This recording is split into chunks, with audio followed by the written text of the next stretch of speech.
सुबह के 5 बजे हैं और सबके अलार्म बज रहे हैं। पूरी अय्यर फैमिली ब्रश कर रही है, कसरत कर रही है, नहाने जा रही है और बिल्कुल डिसिप्लिन के साथ चाय पी रही है। याल्ला इडली गरम गरम सांबर के साथ। थैंक यू अम्मा। अय्यो, आप पहले ब्रेकफास्ट करिए।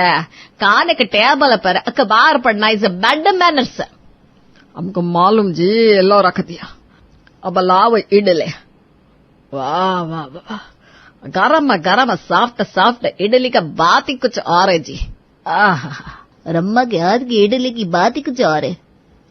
तुम देखना विक्रांत, रात का तुम्हारे लिए भी आज से लड़के लाएगी जो इससे भी अच्छी इडली बनाते होगी। क्या नहीं जी, हमारा विक्रांत लाखों में एक जी। हम उसके लिए आसमान की परी ढूंढ के लाएगा जी। देखिएगा अम्मा, कहीं वो परी आसमान में ही फुर्र ना हो जाए। सब हंसने लगते हैं। ये तो हमारे अय्यर परिवार की थी बोरिंग जिंदगी। अब देखते हैं मेंटोस जिंदगी। मेरा मतलब है दिव्या सिंह की जिंदगी, जहां कोई नियम नहीं, कोई प्लानिंग नहीं, बस है तो सिर्फ मजा मजा मजा। अलार्म बज रहा है जिसपे सुबह के 10 बज रहे हैं। दिव्या बिस्तर पर है और सब कुछ बिखरा पड़ा है। ओफो बाबा जी, मैंने तो टाइम का पता ही नहीं चला। आज तो मेरे नए ऑफिस में मेरा पहला दिन था। अरे बाबा जी, आपको कहा तो था उठा देना, आपने फिर लेट करवा दिया। कोई ना, फटाफट कर लेती हूँ, नहाती नहीं हूँ, ब्रेड बटर खा लेती हूँ, शाम को आकर नहा लूंगी। मैं वैसे भी रोज रोज नहाकर क्या ही कर लूंगी। वो जल्दी से कपड़े बदल लेती है और कान में हेडफोन डाल के निकल लेती है। अब आप सोच रहे होंगे कि अय्यर परिवार का और दिव्या सिंह की लाइफ का एक दूसरे से आखिर क्या लेना देना है।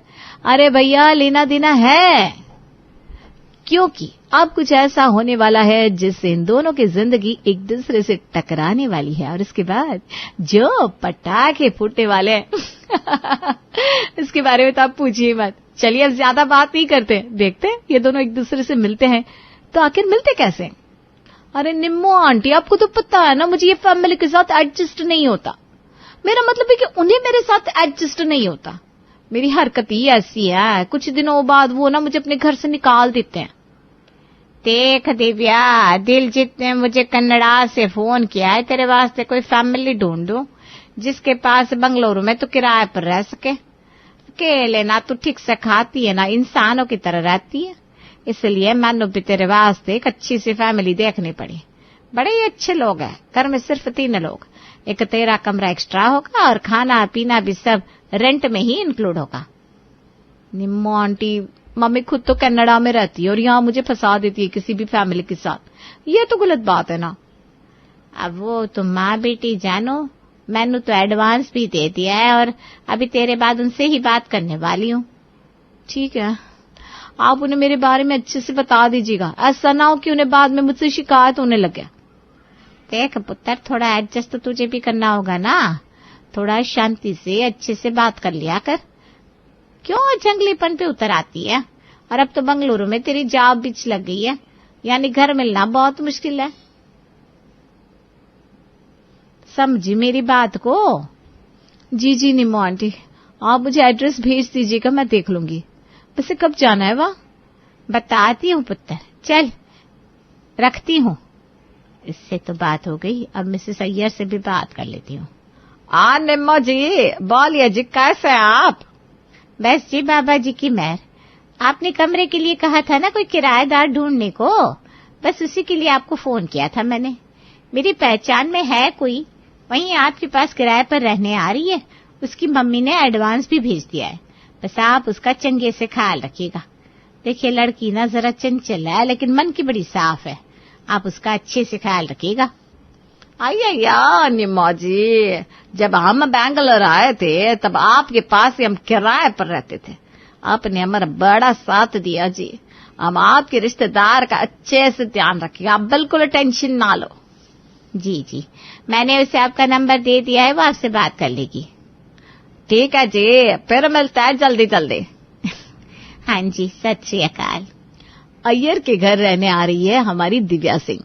जहाँ खाने की टेबल पर शांति से खाना खाया जाता है, वहाँ हमारी दिव्या डीजे चलाती है।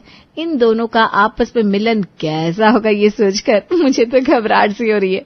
चलिए देखते हैं इनकी पहली मुलाकात कैसी होती है। अयो, तुमने वो हमारी नए किराएदार का कमरा ठीक कर दिया ना? हाँ जी, कब का कर दिया। तुम क्या टेंशन लेता जी? टेंशन की बात नहीं है। निम्मो जी ने पहली बार हमसे कुछ कहा है, हमारा फर्ज है उनके रिश्तेदार की खातिरदारी करना, उसको कोई कमी नहीं होना चाहिए।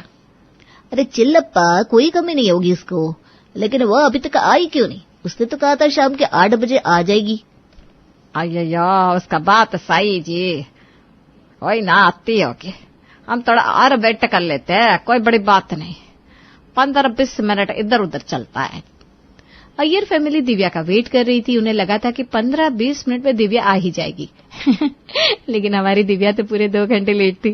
और जब घर आई तो बिखरे से बाल, हाथ में सामान, कानों में हेडफोन, जीन्स फटी हुई और चेहरे पर एक बड़ी सी स्माइल। सॉरी जी, थोड़ी सी देर हो रही है। My self Divya Singh. आप पूरा 2 घंटे लेट है जी, उसका थोड़ी सी देर नहीं बोलते। हाँ जी, मैं ना बड़ा सॉरी फील कर रही हूँ जी, लेकिन मुझे बैंगलोर के रास्ते पता नहीं थे ना जी, घूमते घूमते पहुंची हूँ, बड़ी थक गई हूँ। आप मेरा सामान उठा लेंगे प्लीज? कौन मैं? हाँ जी, आप भी तो कह रही हूँ। अब अंकल जैसे कहूंगी सामान उठाने को तो अच्छा नहीं लगता ना। अब आप आ रहे हैं जी कि मैं कुछ और बोलूं? आइए। ओके अंकल जी, आंटी जी, गुड नाइट, सत श्री अकाल, सुबह को मिलते हैं। चलिए चलिए, मेरा सामान उठाइए। हाँ जी, आया कितनी अजीब लड़की है जी, पूरा का पूरा अजीब। चलो अब सोते है जी। आपका कमरा तो बड़ा प्यारा है जी। Thank you. आपका सामान? Thank you. ये आपके पैर पे चोट कैसे लगी? अरे कोई ना जी, बस से आ रही थी तो लोगों ने धक्का मार दिया, सीधा जमीन से जाकर टकराई, उसी में लग गई। अरे तो आपने बार क्यों न बताया जी, हम सब आपको गलत समझ रहे थे। अरे कोई बात नहीं जी, अगर मैं बता देते पहले दिन आपके घर पहुंचने के लिए मेरा ये हाल हो गया तो आपकी अम्मा अप्पा को बुरा लगता ना, इसलिए मैंने कुछ नहीं कहा। वो लोग आपको अजीब समझ रहे हैं। अरे कोई ना जी, मुझे आदत है, लोग मुझे पागल और अजीब समझ ही लेते हैं। लेकिन आप उतने पागल है नहीं, दिल की बड़ी साफ है। आप पहले हैं जो मुझे पागल नहीं कह रहे। वैसे मैं इतनी सीधी नहीं हूँ। हाँ। ठीक है, आप आराम करिए, हम सुबह ब्रेकफास्ट पे मिलते हैं। ओके जी, गुड नाइट। दिव्या और विक्रांत के घर वालों की पहली मुलाकात तो खैर कुछ खास नहीं रही, लेकिन विक्रांत ने दिव्या में वो देखा जो शायद बाकी लोग नहीं देख पाते थे। लेकिन दिव्या सिंह भी इतनी जल्दी किसके समझ में आने वाली थी। अगली सुबह 5 बजे अलार्म बजा, लेकिन हमारी दिव्या तो आराम से सो रही थी। अय्या, ये लड़की आप तक सो रही है, सुबह के 8 बज रहे हैं। पता नहीं आजकल की जनरेशन को क्या हो गया। Good morning. नाश्ते में क्या बनाया आपने? बहुत भूख लगी है मुझे। तुम्हारी सब बिना नाश्ता करेगी? हाँ तो मैंने तो ब्रश भी नहीं किया, भूख लगी है बड़ी तेज। विक्रांता, सॉरी। राधिका, इसके लिए इडली बना दो। हाँ, इडली के साथ ना आलू हो तो वो भी दे दीजिएगा। इडली के साथ आलू कौन खाता? अरे क्यों नहीं, जब डोसे के साथ आलू खा सकते हैं तो इडली के साथ क्यों नहीं? कहाँ लिखा है खा नहीं सकते? बताइए। अरे लिखा तो कहीं नहीं है। तो फिर चलिए आंटी जी, मैं आपकी मदद कर देती हूँ इडली बनाने में। तुमका आता खाना बनाना? अरे मैंने सब कुछ आता है, खाना बनाना भी और लोगों को पकाना भी। दिव्या की अजीब सी हरकतें राधिका और प्रशांत को कुछ खास पसंद नहीं आ रही थी। उनकी नजर में दिव्या बिल्कुल डिसिप्लिन नहीं थी, और उस पे आज दिव्या अपने कुछ दोस्तों को घर पर लेकर आ गई। आंटी जी मिलिए, ये है मेरे दोस्त राहुल और अधीरा। अधूरा नाम किसका होता है? या अधूरा नहीं अम्मा, अधीरा। तुमको पहले बताना था कि तुम दोस्त को लेकर आ रही हो, ऐसा इस घर में नहीं चलेगा। देखो दिव्या। सॉरी अंकल जी, आगे से ध्यान रखूंगी, पर आज तो ये दोनों यहीं रहेंगे मेरे कमरे में, कल सुबह चले जाएंगे जी। दाना, या लड़का भी है? हाँ जी, क्यों आपको कोई दिक्कत है क्या? नहीं, हम तुम्हारी अम्मा तोड़ी है, हम क्यों चिंता करेगा जी। तुमको जो करना है करो, लेकिन आवाज नहीं करने का, ठीक है? तुमको पता है हम जल्दी सो जाते हैं। जी आंटी जी। ये आंटी है या हिटलर? अरे चुप करना, सुन लेगी। आया हमका हिटलर बोल रही थी ना? अरे नहीं अम्मा, आपने गलत सुना। कैसी लड़की जी, माँ बाप ने कुछ सिखाया भी है क्या इसको? कौन इसको फ्यूचर में अपने घर की बहू बनाएगा? ये तेरे बारे में इतना सब कुछ कह रहा है तो कुछ कहती क्यों नहीं है? अरे कोई बात नहीं ना, चलो हम कमरे में चलते हैं। चलो ना यार। दिव्या के दोस्तों के घर आने से राधिका और प्रशांत को अच्छा नहीं लग रहा था, इसलिए विक्रांत दिव्या से बात करने गया जब वो बालकनी में खड़ी थी। आपको बता कर आना चाहिए था ना, अम्मा अप्पा को किसी का भी यूं घर पे बिना बुलाए आना पसंद नहीं है। सॉरी ना जी, आगे से ध्यान रखूंगी। अरे तेरा जन्मदिन है और तू यहीं खड़ी है, चल ना अंदर। हाँ तुम लोग फिल्म शुरू करो, मैं आती हूँ बस। ठीक है जल्दी आ। आज आपका जन्मदिन, सारे अम्मा अप्पा ने आपको बर्थडे के दिन डांट दिया। अरे कोई बात नहीं जी, मुझे आदत है। वैसे भी मेरे जैसी बिगड़ी हुई लड़की को कौन ही पसंद करेगा। लेकिन मैं ना ऐसी नहीं थी। मेरे पापा कुछ साल पहले ही एक बीमारी के चलते चल बसे। मम्मी अपने मायके वालों के साथ कनाडा में शिफ्ट हो गई। मैं यहाँ दादी के साथ थी। कुछ साल पहले उनकी भी डेथ हो गई। फिर मैंने अपनी पढ़ाई पूरी की, यहाँ जॉब करने चली आई। परिवार के साथ रहना क्या होता है मैंने पता ही नहीं। अब जब देखो हंसती रहती है, मजाक करती रहती है, चीजें खराब करती रहती है। कौन जान सकता था कि अब इतने बड़े दर्द को छुपा रही है। मैं ऐसी हूँ मनमोजी, इसलिए शायद लोग मुझे पागल कहते हैं। वो पहली बार था जब विक्रांत को दिव्या के लिए मन में कुछ हो रहा था, लेकिन वो क्या था उसे उस वक्त समझ नहीं आ रहा था। दिव्या के लिए ये बस उसकी हमदर्दी थी या कुछ और, ये तो विक्रांत का मन भी अभी तक समझ नहीं पाया था। आंटी जी, आज आपने खाने में क्या बनाया है? डोसा। रकम देते हो? क्या हुआ आंटी जी, अब ठीक तो है? नहीं ठीक है, बस थोड़ा सा सर बारी बारी हो रहा है। आंटी जी आप बैठिए, मैं बना देती हूँ डोसा, आप आराम कीजिए। चलिए। अरे नहीं, तुमका आता डोसा बनाना, मैं बनाएगी। आंटी जी ऐसी कोई डिश नहीं है जो दिव्या को नहीं आती। आप बैठिए तो सही, मैं डोसा भी बनाएगी, आपकी चंपी भी करेगी। अरे ना, हमको कोई जरूरत नहीं है, ठीक हो जाएगा। आंटी जी आप बैठिए तो, ऐसी चंपी करूंगी कि आपका सर का दर्द बिल्कुल ठीक हो जाएगा। अरे तुम सुनता क्यों नहीं है? दिव्या राधिका के सर की मालिश करने लगती है, जिससे राधिका को बहुत अच्छा लगता है और नींद भी आ जाती है। इतनी देर में दिव्या सबके लिए डोसा भी बना देती है। तुम क्या कर रहे हो रसोई में? आंटी को नींद आ गई है, आप लोग बैठिए, मैंने डोसा बनाया है, लीजिए खाइए। आपको आता है डोसा बनाना? ऐसा कोई काम नहीं है जो दिव्या सिंह को आता नहीं है। लीजिए खाइए। और हम ना एक कॉमेडी फिल्म भी देखते हैं, चलिए। अरे नहीं, खाते वक्त कुछ नहीं करने का। अरे अंकल जी, एक दिन तो सब लोग चीट डे करते हैं, आज हम भी करते हैं ना, आइए बैठिए। अप्पा ये देखिए, बहुत फनी फिल्म। देखो कैसा कर रहा है। दिव्या का खुला अंदाज और जिंदगी जीने का नया नजरिया अय्यर फैमिली के लिए नया था, लेकिन वो लोग भी उसे पसंद कर रहे थे। अगली सुबह अलार्म बजता है। आया सुबह के 8 बज रहे।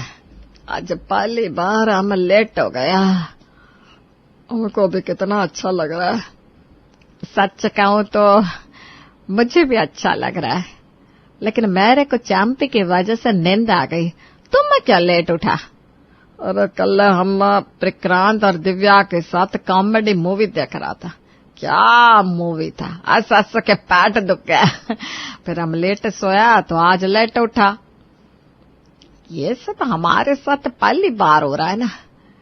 चलो लेकिन अच्छा है, वो लड़की इतना बुरा नहीं है। विक्रांत बता रहा था कि उसके घर में कोई नहीं उसका ख्याल रखने को। उसकी मदर कनाडा रहती है, पापा की डेथ हो गई और दादी भी उसका चला गया है। तब भी इतने पागल है ये लड़की। ये बात तो सही है, पागल तो है। Coffee time. आया तुम क्या कॉफी लाया जी, मैं बनाते थे। अरे कोई बात नहीं आंटी, आज आप छुट्टी का मजा लीजिए। अरे लेकिन हमने ब्रश नहीं किया। अंकल जी आप बिना ब्रश की कॉफी पी कर तो देखिए, मजा आता है, पीजिए। अरे लेकिन पीजिए ना, आज मैंने ब्रेकफास्ट भी बनाया है, जल्दी कॉफी पीकर आ जाइए। यार लड़के थोड़ा ने पूरा पागल है। चलो आज बिना ब्रश का कॉफी पी कर देखते हैं। दिव्या का चंचल अंदाज प्रशांत और राधिका को अच्छा लग रहा था, लेकिन विक्रांत को तो दिव्या से प्यार हो गया था। दोनों एक दूसरे को पसंद करने लगे थे, लेकिन विक्रांत को ये भी पता था कि उसकी अम्मा अप्पा की लिस्ट में दिव्या कभी भी उनकी परफेक्ट बहू नहीं बन सकती थी। दिव्या, मैं तुमको छोड़ नहीं सकता और अम्मा अप्पा का दिल भी नहीं दुखा सकता। कोई नहीं जी, मानो पता है कि मैं आपकी इस क्यूट से फैमिली का हिस्सा कभी नहीं बन सकती, लेकिन आप अम्मा अप्पा का दिल मत दुखाना, क्योंकि माता पिता बड़ी मुश्किल से मिलते हैं। जिनके पास नहीं है ना, वो ही जानते हैं सिर्फ। सारी दिव्या। विक्रांत, ये क्या कर रहे हो? वो अप्पा, मैं और दिव्या। बस विक्रांत, जो तुम कहने जा रहे हो वो तुम भी जानते हो पॉसिबल नहीं है। मेरी बात तो सुनिए। कमरे से अपना सामान उठाओ, कमरे से बाहर निकलो बिका पे। अप्पा प्लीज अपना सामान उठाओ कमरे से। जी अंकल। दिव्या कमरे से अपना सारा सामान उठाती है और घर से बाहर जाने लगती है। विक्रांत जानता था कि ये कभी ना कभी तो होगा ही, लेकिन ये उसने नहीं सोचा था कि ये सब इतना जल्दी होगा। कहाँ जा रही हो? आपने कहा ना मैं चली जाऊं। हमने कहा कमरे से सामान उठाओ, ये नहीं बोला कि घर से निकल जाओ। अभी हमारी होने वाली बहू किराएदार थोड़ी ना हो सकती है। क्या होने वाली बहू? मैं? अरे नहीं जी, वो पास वाली प्रिया। पागल। थैंक यू अम्मा अप्पा। अरे चलो चलो, आज इडली के साथ आलू ट्राई करते जे। और हाँ, साथ में ना कोको कोला भी पीते हैं। सब लोग उसकी तरफ देखने लगते हैं। सॉरी जी, गलती से मिस्टेक हो गई, कॉफी पी लेते हैं। श्रीवास्तव परिवार हाल ही में आंध्र प्रदेश से नागपुर शिफ्ट हुआ था, क्योंकि उनके दोनों बेटों की नौकरी यहाँ लग गई थी और अब तो यहाँ नागपुर में ही वो अपने छोटे बेटे नीरव के लिए लड़की भी देख रहे थे। इसीलिए निम्मो आंटी ने उन्हें कई सारे रिश्ते दिखाए थे, लेकिन न जाने क्यों वो हर रिश्ते को ना कह रहे थे। श्रीवास्तव परिवार लड़की देखने गया है।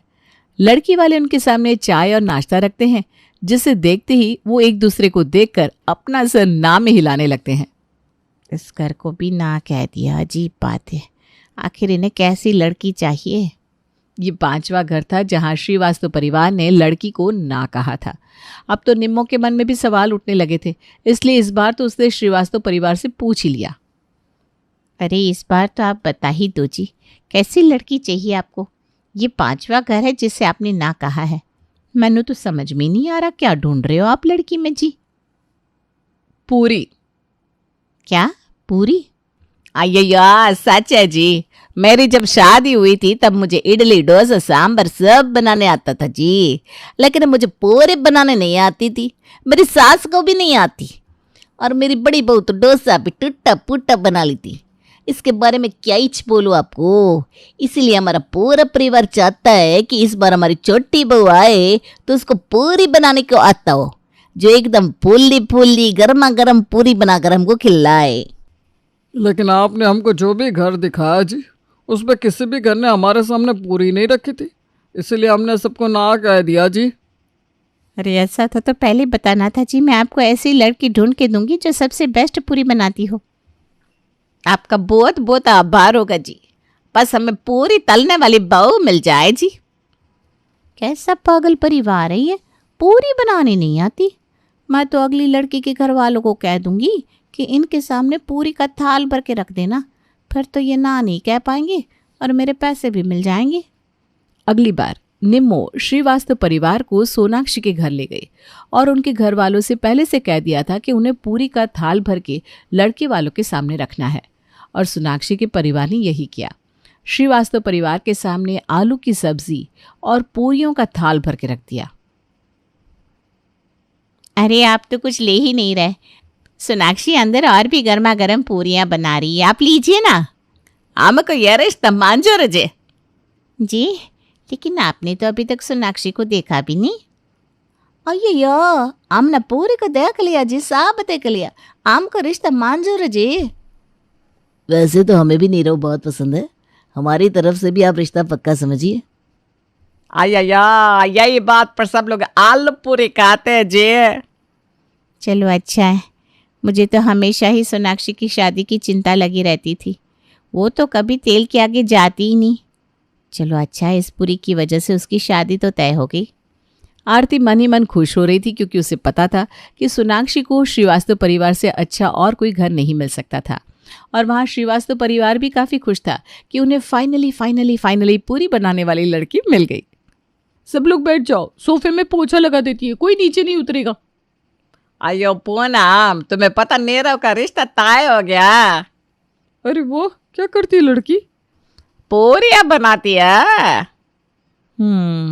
आपने इसलिए पसंद किया कि वो लड़की अच्छी पूरियां बनाती है? अय्या, तुमको नहीं पता, हमारा परिवार शादियों से पूरियों के लिए तरस रहा है। हमारे घर में आज तक किसी ने पूरियां नहीं बनाई। किसी को मालूम नहीं कि पूरियां कैसे बनाते हैं, लेकिन आज हमको हमारी छोटी बहू मिल गई जो इतनी अच्छी गर्मा गर्म पूरियां बनाती है। मैं तो बहुत खुश है। अजीब पागल परिवार है सच में। श्रीवास्तव परिवार अब सोनाक्षी को जल्दी से जल्दी घर लाना चाहता था, इसलिए उन्होंने अगले ही महीने नीरव और सोनाक्षी का मुहूर्त भी निकलवा दिया। और वहां सोनाक्षी की माँ इसी कोशिश में लगी थी कि उसकी बेटी कम से कम रसोई में पांव ही रख दे। अरे चल सोनाक्षी बेटा, कम से कम मैं तुझे गैस चलाना तो सिखा दूं। आजा बेटा। माँ आपको पता है ना, मुझे रसोई में जाने से ही डर लगता है। वहाँ तेल के छींटे उड़ते हैं, मैं तो कभी रसोई में नहीं जाती। अरे अब कुछ दिन में तेरी शादी है, वहां जाकर क्या कहेगी कि तुझे पूरियां बनाना नहीं आता, जबकि तेरा रिश्ता ही पूरियों की वजह से हुआ है। चल बेटा, और कुछ नहीं, बस पूरियां बनाना सीख ले। अरे माँ, वहाँ किसी को नहीं आता पूरियां बनाना। मैं जैसे भी बनाऊंगी वो लोग खा लेंगे। हे भगवान, ना उनको पूरियां बनाना आता है ना इसे। पता नहीं क्या ही बनाएंगे ये लोग। पता चला कि इसने बिना तेल की ही पूरियां बना दी। अब तो ईश्वर ही इन सबको संभाल सकता है। सोनाक्षी और नीरव की शादी बड़े ही धूमधाम से की जाती है। सोनाक्षी का स्वागत भी उसके ससुराल में बड़े ही अच्छे से किया जाता है, लेकिन सबको इंतजार था सोनाक्षी की पहली रसोई का, जिसमें सब लोग आज पहली बार इस घर में पूरी बनते हुए देखने वाले थे। आज तो हम सब तेरी पहली रसोई का इंतजार कर रहे हैं सोनाक्षी बहू। आया, इतनी खुश हूँ मैं, इतनी खुश हूँ। आज तो मैंने कुछ खाया ही नहीं। आज तो मैं सीधा तेरे हाथ की पूरी और सब्जी खाएगी। हाँ, आज तो सब लोग जी भर के पूरियां खाएंगे। इस घर में तो किसी को पूरियों की रेसिपी नहीं पता। आज तो सब लोग तुम्हारे लिए बहुत खुश है सोनाक्षी। अब बात ही करते रहोगे कि सोनाक्षी को खाना भी बनाने दोगे? ये लोग तो ऐसे खुश हो रहे हैं जैसे संजीव कपूर इनके घर आज खाना बनाने वाला है। मुझे तो ठीक से पता भी नहीं पूरियां बनती कैसे हैं। अब क्या करूं? क्या हुआ सोनाक्षी बहू, क्या सोच रही हो? वो मैं ये कह रही थी अम्मा कि मेरे घर पे ना जब नई बहू आती है तो उससे तब तक रसोई नहीं बनवाते जब तक उसके हाथों से मेहंदी ना निकल जाए।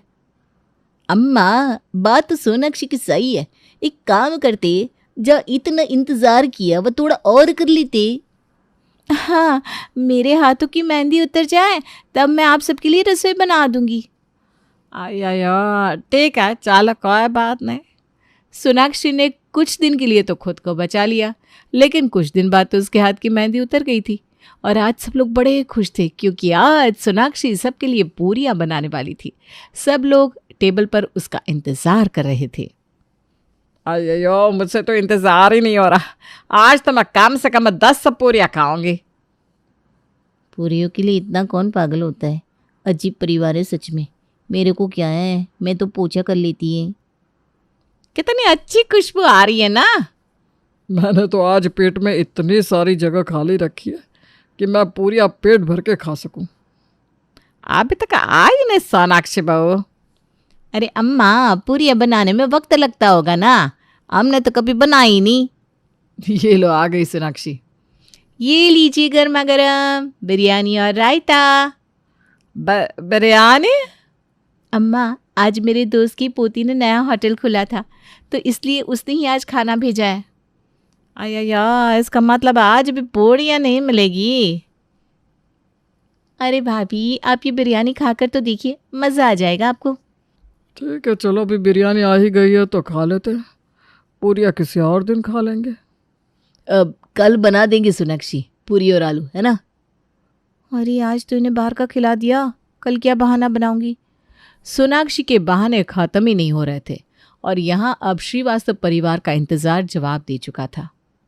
आया नाय बिल्कुल नहीं, आज तुमको पूरी बनाना पड़ेगा सोनाक्षी। चलो मैं और वंदिता भी तुम्हारे साथ रसोई में चलते हैं, आओ चलो। आज तो फंस गई सोनाक्षी। चल जा बेटा, बना पूरिया। ये लो चावल का आटा, बनाओ पूरी। पूरी चावल के आटे से बनती है? अरे पागल है लड़की, पूरी तो गेहूं के आटे से बनती है। आना सोनाक्षी है। हाँ शायद। कर दो क्या मैं पूरी बनाने के लिए? लेकिन कुकर का मैं क्या करूँगी? पूरी को तो पानी में उबाला जाता है ना? अरे किसने कह दिया पूरी का उबाला जाता है? उसे तो गैस में पकाया जाता है, धीमे आंच पर। अरे तो हमसे क्यों पूछ रही हो? तुमको पूरी बनाना नहीं आता? बनाओ ना। अम्मा सच बात तो यही है कि मुझे पूरियाँ नहीं बनाना आता। क्या बोला? पूरी बनाने नहीं आते? कितना अच्छा मजाक था, है ना अम्मा? क्या तुम भी सोनाक्षी? अगर ये मजाक है तो फिर हंस क्यों नहीं रही है?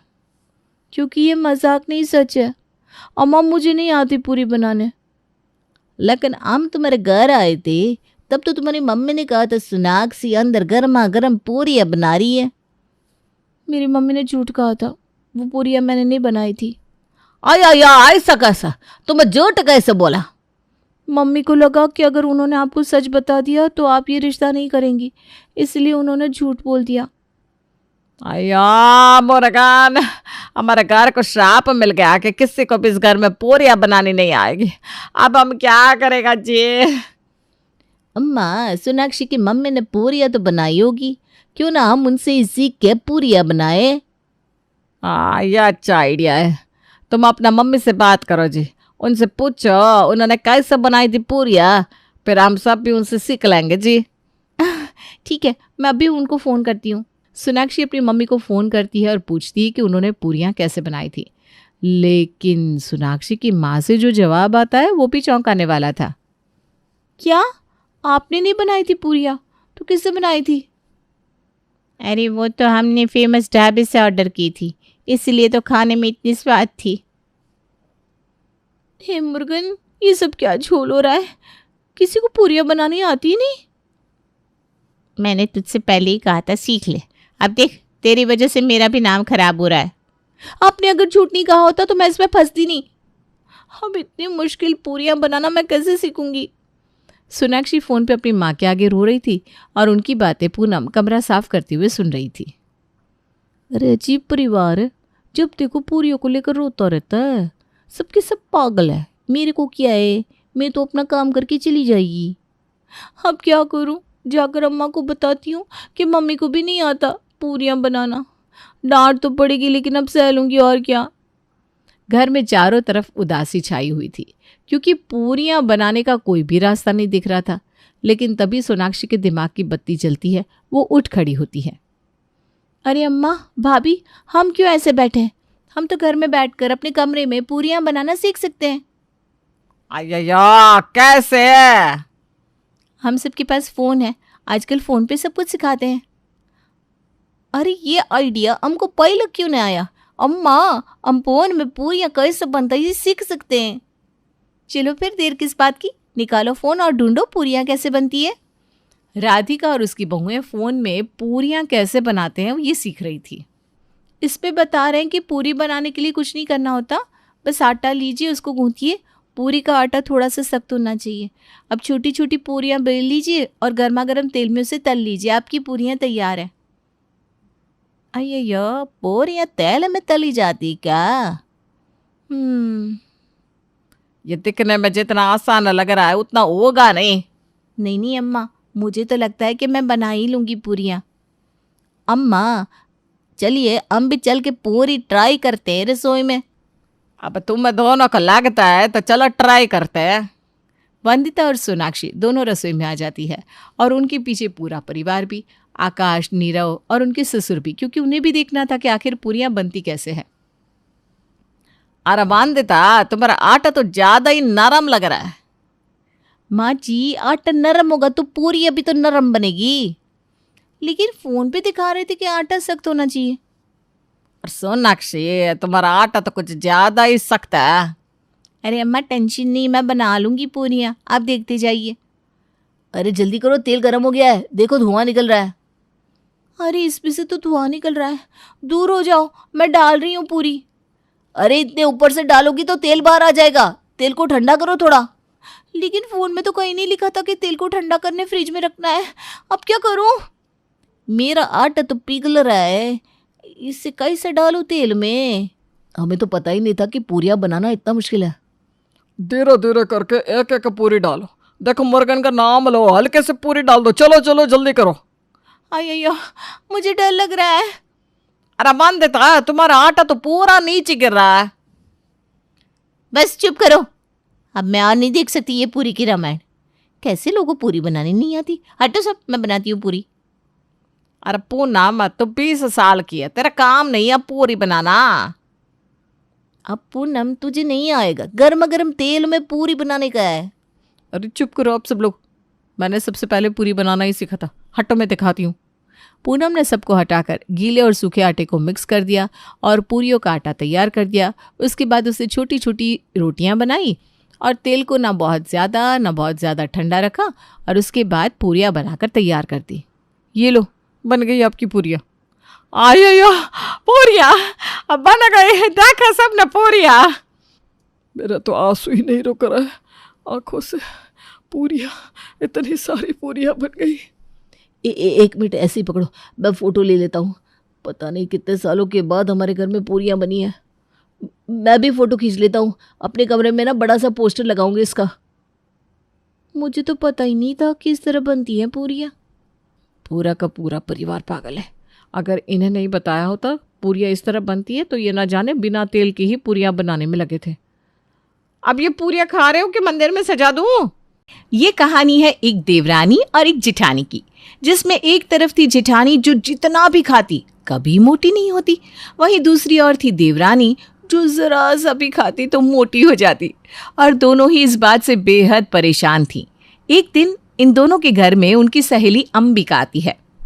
अच्छा अंबिका, तेरा अमेरिका का ट्रिप कैसा रहा तेरे पति के साथ? हाँ यार, मैं भी वही पूछने वाली थी, बता। बहुत मजा आया, मेरा तो मन कर रहा था कि मैं दोबारा फिर से वहां जाऊं। Wow nice. अच्छा अंबिका, तुमने उस दिन मीरा आंटी की पार्टी में जो ड्रेस पहनी थी ना, वो मुझे बहुत अच्छी लग रही थी। मैं तुमसे पूछना भूल गई थी, तुमने वो ड्रेस कहाँ से बनवाई थी? अरे हाँ, वो ड्रेस मैंने बनवाई नहीं थी, वो तो ऑनलाइन ऑर्डर की थी। अच्छा, क्या मेरी साइज का भी मिलेगा? काजल, ये तो पता नहीं, अभी देखना पड़ेगा। रुको, मैं देखकर बताती हूँ। हाँ जल्दी देखो। वहीं दूसरी ओर काजल की जिठानी मन ही मन हंस रही थी, क्योंकि उसे पता था कि शायद उस ड्रेस का लार्ज साइज अवेलेबल नहीं होगा। अरे काजल, अभी तो इसमें तेरा साइज अवेलेबल नहीं है, पर तू फिक्र मत कर, हो सकता है कुछ टाइम बाद अवेलेबल हो जाए। नहीं यार, रहने दे, मेरा तो मूड ही खराब हो गया। मुझे जब भी कोई ड्रेस पसंद आती है तो मेरे साइज़ की मिलती नहीं है। यही 3 साल पहले जब मैं बिल्कुल पतली थी ना, तब तो सारी ड्रेस मुझे फिट हो जाती थी। अब तो कोई ड्रेस लेने से पहले 3 बार सोचना पड़ता है, चेक करना पड़ता है कि ड्रेस मेरे फिटिंग का है कि नहीं। अरे तू अपना मूड खराब मत कर, उससे अच्छी ड्रेसेस अवेलेबल होंगी, तू चेक करना एक बार। नहीं यार, अब मन नहीं कर रहा मेरा, बाद में देखूंगी। अच्छा तू ये बता, जब तू 15 दिन पहले मेरे घर आई थी तो मैं उतनी ही मोटी दिख रही हूँ या उससे ज़्यादा मोटी हो गई हूँ? अरे बोल दे, जो भी सच बात है बोल दे। सच बोलेगी तभी तो मैं अपना वज़न कम करूँगी ना। देख, ज़्यादा तो वज़न बढ़ा हुआ नहीं लग रहा, लेकिन हाँ थोड़ा सा बढ़ा हुआ लग रहा है। अच्छा। काजल निराश हो जाती है, लेकिन अंबिका उसे समझाती है।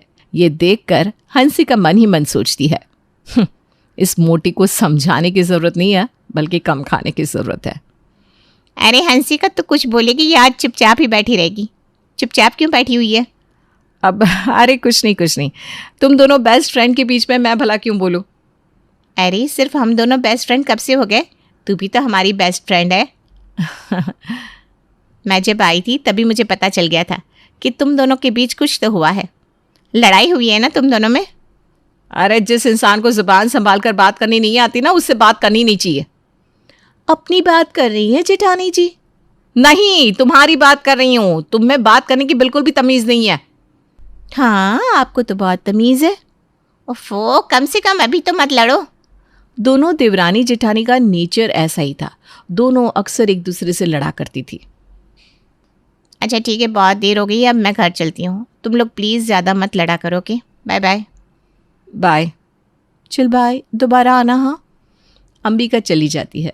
तभी थोड़ी देर बाद ये दोनों बहुएं अपने अपने काम में लग जाती है। रात में, अजी देखिए तो, मैं थोड़ी सी मोटी लग रही हूँ क्या? नहीं तो। सारे पैसे बर्बाद हो गए। अरे वो दीप्ति मुझे अपनी एक सहेली की शॉप में ले गई थी, जिसने एक नया शॉप खुला है। उस पर पतले होने की दवाइयाँ, मोटे होने की दवाइयाँ वगैरह बिकती हैं। तो मैंने भी दीप्ति और उसकी फ्रेंड पर ट्रस्ट करके वो दवाइयाँ ले ली थी, लेकिन उन दवाइयों का तो असर ही नहीं हो रहा। अरे ऐसे कैसे बिना पूछे तुमने वो सारी दवाइयाँ ले ली? एक बार मुझे बताया तो होता। आपको बताती तो आप तो सीधा मना ही कर देते, इसलिए मैंने सोचा कि एक बार ट्राई कर लेती हूँ पहले। देखो हंसिका, बिना जांच पड़ताल के ऐसी दवाइयाँ मत लिया करो। तुम्हें पता है इससे कितने सारे साइड इफेक्ट्स हो सकते हैं। तो अब मैं क्या करूं? मैं मोटी ही नहीं हो रही हूं, मैं बिल्कुल भी अच्छी नहीं लगती। अरे हंसिका, ऐसी बात नहीं है। अगर तुम अच्छी नहीं लगती तो क्या मैं तुम्हें इतना पसंद करता? बोलो। अरे इतना परेशान मत हो। और इस तरह हंसिका का पति उसे समझाता है।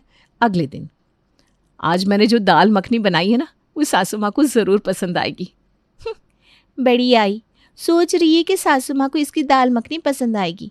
इसको कहाँ पता है सासू माँ को सिर्फ मेरी कुकिंग पसंद है। आज तो मैंने टेस्टी टेस्टी वेज बिरयानी बनाई है, ये भी सासू माँ को बहुत पसंद आएगा। तब इसका मुंह देखने लायक होगा।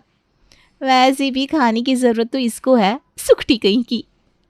दोनों बहुएं जल्दी से अपना डिश लेकर सासू माँ के पास पहुंच जाती हैं। सासू माँ बैठ जाइए, खाना खाने का टाइम हो गया है। वही तो सासू माँ, आप तो आज खाना खाने के लिए 20 मिनट लेट हो गई हैं। अरे बहू, तेरी मौसी सासू माँ का फ़ोन आया था, बस उसी से बात करने लग गई थी और समय का पता नहीं चला, इसीलिए थोड़ा लेट हो गया। अच्छा, क्या बनाया है आज तुम लोगों ने खाने में? वो सासू माँ, मैंने आज आपके लिए आपकी फेवरेट वेज बिरयानी बनाई है। उस दिन मैंने बनाई थी ना, आपको बहुत पसंद आई थी, सेम उसी स्टाइल में। आहा, आज तो खाने में मज़ा ही आ जाएगा। और माँ जी, मैंने बनाई है दाल मखनी, आपको बहुत पसंद आएगी, वेज बिरयानी से भी ज़्यादा। दोनों बहुएं खुशी खुशी अपनी सासू माँ की प्लेट में अपना अपना भोजन परोस देती है और वेट करती है अपनी सासू माँ के रिएक्शन का। हंसिका, इसमें कोई दो राय नहीं है कि तुम्हारी दाल मखनी बहुत अच्छी बनी है, लेकिन बहू बुरा मत मानना, काजल की वेज बिरयानी थोड़ी सी और अच्छी बनी है। बहुत बहुत शुक्रिया माँ जी, मैं बहुत खुश हुई कि आपको मेरी वेज बिरयानी पसंद आई। अरे हंसिका, तू निराश क्यों हो गई बेटा? मैंने ये थोड़ी ना बोला कि तेरी दाल मखनी अच्छी नहीं बनी, अरे बहुत अच्छी बनी है। बड़ा बोल रही थी कि सासू माँ को मेरी वेज बिरयानी से ज़्यादा इनकी दाल मखनी पसंद आएगी। अब आया ना ऊँट पहाड़ के नीचे, इसीलिए बोलते हैं घमंड कम करना चाहिए। अच्छा सासू माँ, आप खा लीजिए, मैं ज़रा भी आई, मुझे किचन में थोड़ा काम है। हाँ हाँ बहू, जा कर ले। गई होगी रोने। हंसिका किचन में पहुंचती है, उसे बहुत गुस्सा आ रहा था। काजल मुझसे सुंदर है ना, इसलिए ये बुढ़िया बस उसी की तारीफ करती रहती है। आजकल तो जमाना ही ऐसा है, जो सुंदर है बस उसी की तारीफ होती है, भले चाहे उसे कुछ आता हो या ना आता हो। ये नहीं देखती कि मैं उससे ज्यादा पढ़ी लिखी हूँ, लंबी हूँ और खाना भी अच्छा बना लेती हूँ। आजकल टैलेंट कहाँ दिखाई देता है किसी को। हमें यहाँ पता चलता है कि हंसिका अपनी सासू माँ के बारे में क्या सोचती थी। उसे लगता था कि काजल उससे ज़्यादा सुंदर है, इसलिए उसकी सासू माँ हमेशा उसकी साइड लेती है, लेकिन ऐसा कुछ भी नहीं था। उसकी सासू माँ बहुत अच्छी थी और दोनों बहुओं को हमेशा बराबर समझती थी। इसके कुछ दिन बाद, अरे मेरा वज़न तो फिर से 3 किलो और बढ़ गया, हे भगवान अब मैं क्या करूं। तभी हंसिका टीवी पर एक शो देख रही थी जिसमें मोटापे के नुकसान बताए जा रहे थे। हे भगवान, मोटापे के कितने नुकसान होते हैं। आए दिन यूट्यूब और इंस्टाग्राम में भी इसके नुकसान वाली वीडियो देखने को मिल जाती है। क्या करूं, खाना भी मैंने इतना कम कर दिया है और ऊपर से बाहर का खाना तो मैं कई महीनों से नहीं खा रही हूँ, तब भी वजन में कुछ ज़्यादा चेंजेस देखने को नहीं मिल रहा है। क्या हुआ बहू, फिर से अपना वजन नाप रही हो? जी माँ जी, देखिए ना कितना वजन बढ़ गया है। अब तो ना मुझे बहुत ज़्यादा टेंशन हो रही है, बहुत ही ज़्यादा। अरे काजल बहू, इतना टेंशन लेना ठीक नहीं है। तू जैसी भी है बहुत अच्छी है। वो मेरी सहेली है ना कमला, वो तो तेरी बहुत तारीफ करती है, बोलती है अरे राधा बहन तुमने तो बहुत अच्छी बहू पाई है। अच्छा माँ जी, सच में? और नहीं तो क्या, हर इंसान एक सा नहीं होता है। हाँ, ऐसे लोग हैं जो सिर्फ आपकी कमियां देखते हैं, लेकिन बहुत सारे ऐसे भी लोग हैं जो आपकी अच्छाइयाँ देखते हैं। और अगर थोड़ी सी मोटी हो गई तो क्या हुआ, वजन तो कुछ समय बाद कम भी हो जाएगा। थैंक यू माँ जी, आप ना बहुत अच्छी हैं। आप हमेशा मुझे मोटिवेट करती रहती हैं। काजल भावुक होकर अपनी सासू माँ को गले लगा लेती है। वहीं ये चीज़ देखकर हंसिका को बहुत गुस्सा आता है। कल सासू माँ मुझे समझा रही थी तो मुझे लगा कि शायद ये मुझे ज़्यादा पसंद करती हैं, लेकिन ये तो इसे भी समझा रही है। समझ में नहीं आता आखिर सासू माँ हम में से ज़्यादा किसको अच्छा मानती हैं। तभी डोरबेल बजती है। हंसिका दौड़कर दरवाजे के पास जाती है और दरवाज़ा खोलती है। अरे पिज्ज़ा वाले भैया, लाइए लाइए। हंसिका अपना पिज्ज़ा लेती है और अंदर आ जाती है। अरे बहू, क्या मंगवाया तूने? माँ जी, बहुत दिनों से पिज्ज़ा खाने का मन कर रहा था तो बस पिज्ज़ा मंगाया है। अच्छा, वो वाला तो नहीं मंगाया ना तूने? और क्या बोलते हैं उसको, कैप्सिकम? कैप्सिकम माँ जी? हाँ हाँ, वही। हाँ माँ जी, वही वाला है, कैप्सिकम और मशरूम वाला, मेरा फेवरेट। लीजिए ना, आप भी खाइए। हाँ, काजल बहू ले, तू भी खा ले बेटा। माँ जी, उसे थोड़ा तो वजन कम करने दीजिए। अगर आप उसे यही सब खिलाती रहेंगी तो उसका वजन और भी बढ़ जाएगा। हाँ हंसिका बहू, ये तो तू सही कह रही है। चलिए माँ जी, आप जल्दी से खा लीजिए, नहीं तो ठंडा हो जाएगा और फिर इसका टेस्ट भी नहीं आएगा। हाँ। दोनों सास बहू आराम से सोफे पर बैठकर पिज्ज़ा एंजॉय करती है। वहीं दूसरी ओर काजल उन दोनों को देखती रहती है। मोटी कहीं की, बड़ी आई पिज्ज़ा खाने वाली। अगले दिन जब काजल वॉक करके वापस घर लौटती है। माँ जी, ये कौन सी वॉक होती है? अभी काजल को बाहर गए हुए सिर्फ 15 मिनट हुए हैं। 15 मिनट तक वॉक करेगी तो पतली कैसे होगी? अरे रहने देना, हो जाएगी धीरे धीरे। नहीं माँ जी, अगर काजल को पतला होना है तो उसे कम से कम आधा घंटा तो वॉक करना ही चाहिए। हाँ माँ, भाभी सही कह रही हैं। अगर काजल को रिजल्ट चाहिए तो थोड़ी और मेहनत तो करनी पड़ेगी, नहीं तो ऐसे कैसे चलेगा। अच्छा बेटा। और नहीं तो क्या, आपको कहाँ कुछ पता है माँ जी, हम लोगों को पता है, इसीलिए तो रोज कुछ ना कुछ टिप्स देते रहता है। हाँ काजल बहू, थोड़ा 20-25 मिनट टहल लिया कर और करीब 10-15 मिनट वर्कआउट भी किया करो, तब थोड़ा और जल्दी रिजल्ट देखने को मिलेगा। ये सबके सामने आज कुछ ज्यादा ही बोल रहे हैं, इनको तो मैं शाम को बताऊंगी। आज तो देवर जी गए काम से। और वही होता है, काजल अपने पति से इस बात को लेकर लड़ने लगती है कि आखिर उसने सबके सामने ऐसा क्यों बोला था। आप ना सबके सामने ज्यादा हीरो मत बना करिए, लास्ट बार कह रही हूँ। अगले दिन फिर से हंसिका का ऑर्डर आता है। हंसिका कुछ दिन से लगातार फास्ट फूड वगैरह खा रही थी ताकि उसका वेट बढ़ जाए। चिल्ल खा लेती हूँ। हंसिका पाव भाजी और डोसा खाने लगती है। क्या करूं, बाहर का खाने का मन तो नहीं कर रहा, लेकिन खाना ही पड़ेगा, मोटा जो होना है। हंसिका जबरदस्ती खाने लगती है। वहीं दूसरी ओर उसकी देवरानी काजल ये सब देखकर हंस रही थी। ये तो एक नंबर की कार्टून है, कार्टून। सोच रही है सिर्फ फास्ट फूड खाने से इसका वेट बढ़ जाएगा, कार्टून कहीं की। थोड़ी देर बाद काजल कमरे के अंदर आती है। तुम यहाँ पर क्या कर रही हो? अरे जिठानी जी, आप मुझे देखकर इतना गुस्सा क्यों होती हो? मैं इतनी बुरी हूं क्या? बस तू पूछ मत, तू इतनी बुरी है कि मैं तुझे बता भी नहीं सकती, क्योंकि मेरे पास ना शब्द कम पड़ जाएंगे। ठीक है, जैसे आपकी मर्जी, आपको मुझे जैसा समझना है वैसा समझिए, लेकिन मैं यहाँ आपको एक इम्पॉर्टेंट बात बताने आई थी। क्या? आप इतने दिनों से इतना सारा जंक फूड खा रही हैं, लेकिन आपका वजन तो एक तिनका भर भी नहीं बढ़ा। बल्कि उल्टा ऐसा लग रहा है जैसे आप और पतली हो गई हैं। मुझे पता था तुम यही बोलने आओगी, क्योंकि तुम्हारे मुंह से मेरे लिए कभी अच्छा निकल ही नहीं सकता ना। है तो कौन सा आपके मुंह से मेरे लिए कुछ अच्छा निकल जाता है कभी? हमेशा सासू माँ के सामने मेरी बेइज्जती करने की कोशिश करती रहती हैं आप। आपको शर्म नहीं आती?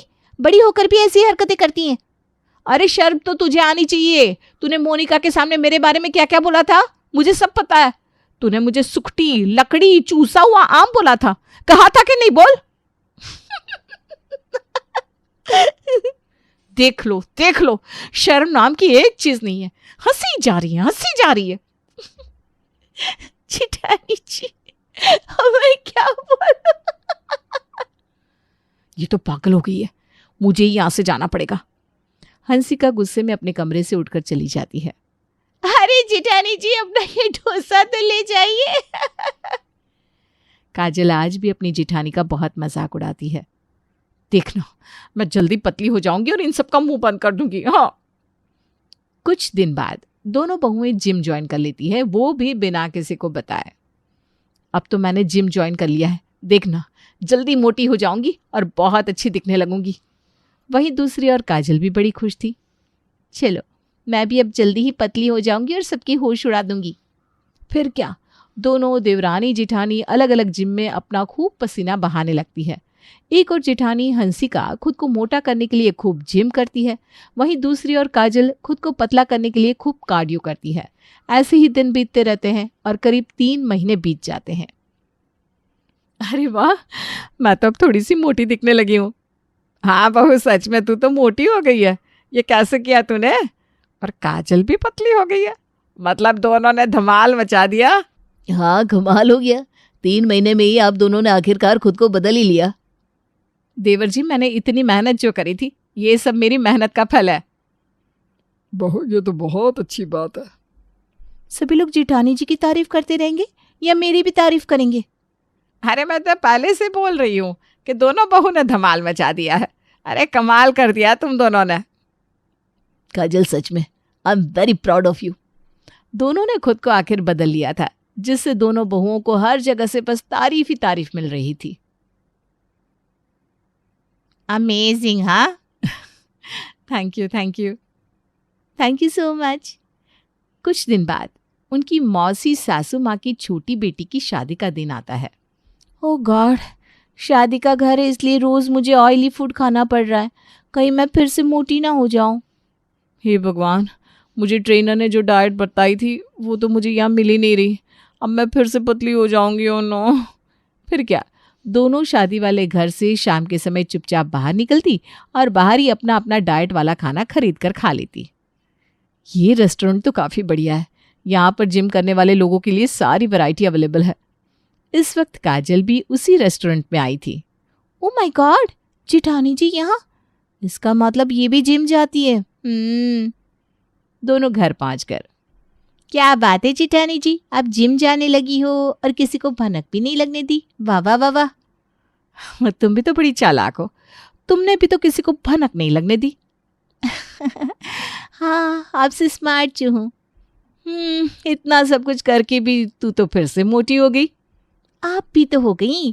कौन सी आप हेमा मालिनी लग रही है, दोबारा से लकड़ी बनती जा रही है। बकवास बंद कर। आप चुप रहिए। दोनों बहू में बहुत लड़ाइयाँ होती है। कुछ दिनों बाद शादी का दिन भी खत्म हो जाता है और फिर त्योहार का समय आ जाता है। अब तो मैं बिल्कुल भी पतली नहीं हो पाऊंगी। इतने दिनों तक शादी में ऑयली खाना खाया, अब त्योहार में भी ऑयली खाना खाना पड़ेगा। सच में मैं भी अपनी डाइट फॉलो नहीं कर पा रही हूँ और ऊपर से काम भी रहता है। अब तो मुझे ऐसा लगता है कि हमें इन सब बातों पर ज्यादा ध्यान ही नहीं देना चाहिए। हम दोनों जैसे भी हैं अच्छे हैं। हाँ देवरानी, तुम सही कहती हो। चलो, आखिरकार तुम लोगों ने खुद को स्वीकार कर ही लिया। हाँ बहू, ऐसा करके तुम लोगों ने अपनी समझदारी दिखाई है। बिल्कुल। इस तरह जेठानी के सर से मोटा होने का भूत और देवरानी के सर से पतला होने का भूत उतर जाता है और दोनों खुशी खुशी अपनी जिंदगी जीने लगती हैं।